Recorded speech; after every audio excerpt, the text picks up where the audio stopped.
As I walk by, I see different people with different emotions. As I turn right, some people are excited. Someone is experiencing fear. As I turn left, I see a girl laughing.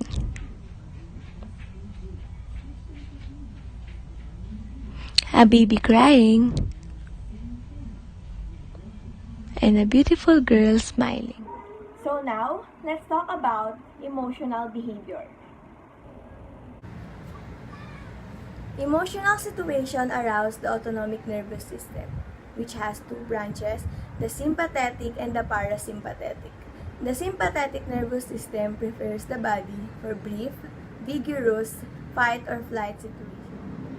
The parasympathetic nervous system increases digestion and other processes that save energy and prepare for later events. However, each situation evokes its own special mixture of sympathetic and parasympathetic arousal. For example, nausea is associated with sympathetic stimulation of the stomach,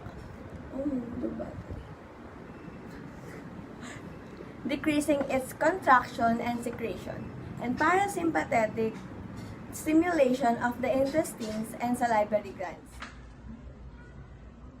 So, how does the autonomic nervous system related to emotion? Common sense holds that first we feel an emotion, which then changes our heart rate and prompts other responses. In contrast, according to James Lang theory, the autonomic arousal and skeletal actions come first. In common sense view, the first is frightening situation, second is fear, and the third is increased heart rate. In James Lang theory, the first is frightening situation, second is increased heart rate, and lastly is the fear. When William James had said that arousal and actions lead to emotions, what he meant was the feeling aspect of an emotion. That is, first is event, second is appraisal or the cognitive aspect, third is action or the behavioral aspect including physiology, and lastly, emotional feeling or the feeling aspect. The James Lang theory leads to two predictions. People with weak autonomic or skeletal responses should feel less emotion, and causing or increasing someone's responses should enhance an emotion. Let's consider this evidence.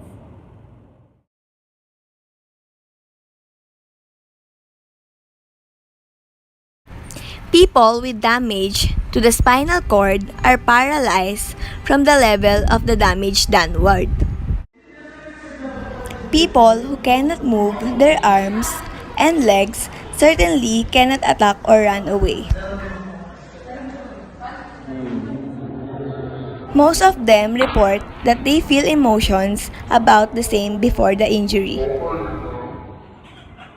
This finding indicates that emotions do not require feedback from muscle movements. However, paralysis does not affect the autonomic nervous system, so it remains possible that emotional feelings depend on feedback from autonomic responses.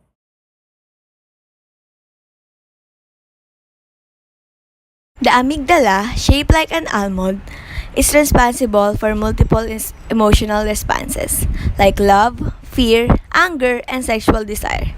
Shippensburg University states that in animal studies, stimulation or removal of the amygdala alters emotional response.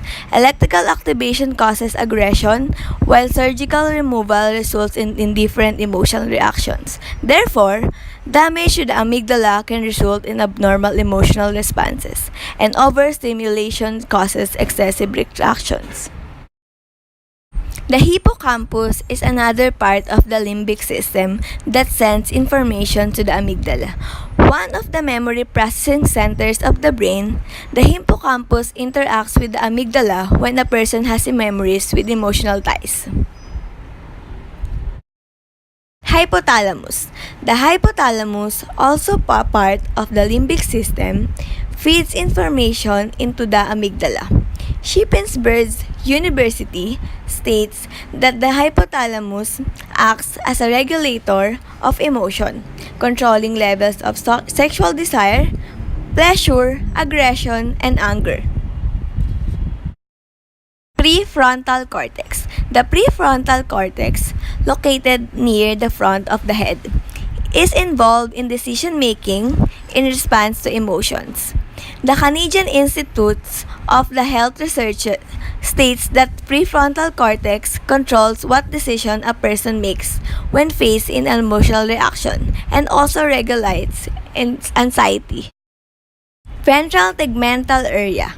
The ventral tegmental area is also involved in emotions and love, particularly in how a person perceives pleasure. Dopamine pathways are located in the ventral tegmental area. Dopamine is a neurotransmitter involved in mood, and increased levels elevate the person's level of pleasure.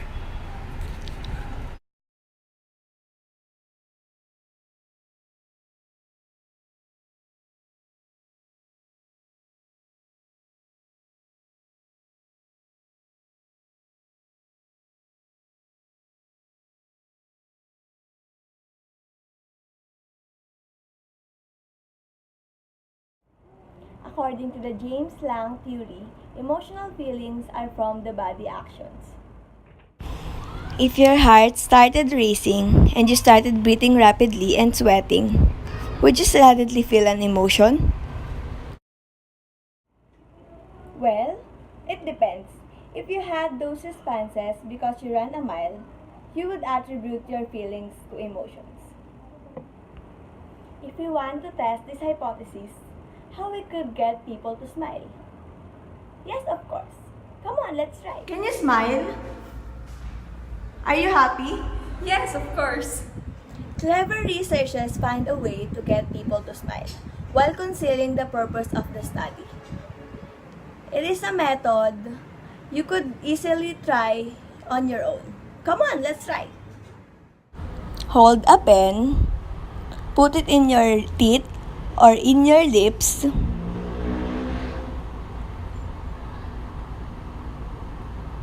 Read your comic strip in your newspaper.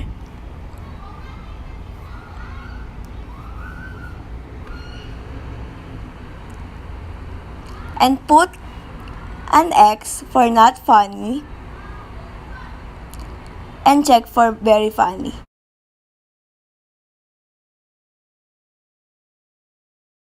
So now, let's see the results.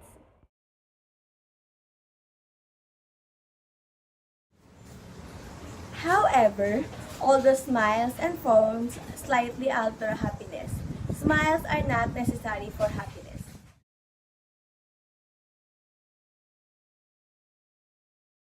People with very rare condition called Mobius syndrome are unable to move their facial muscles to make a smile.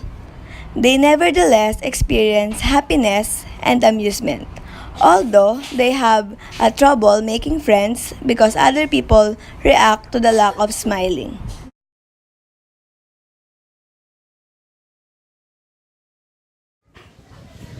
Another hypothesis relates the two hemispheres of the brain to different categories of emotion.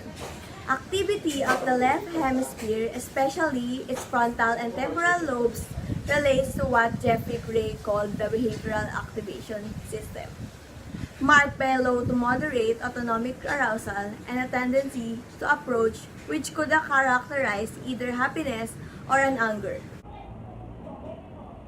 Increased activity of the frontal and temporal lobes of the right hemisphere is associated with the behavioral inhibition system.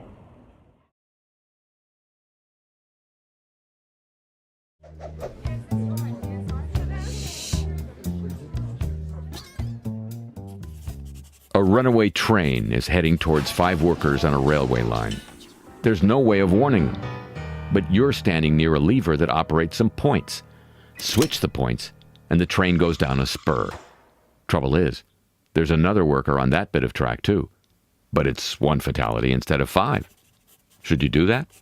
Many people think the right thing to do would be to switch the points, to sacrifice 1 to save 5, since that produces the best outcome possible.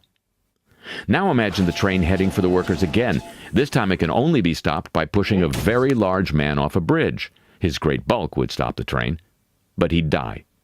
Should you do that? Most people say no. But why not? Both thought experiments are cases of sacrificing 1 to save 5.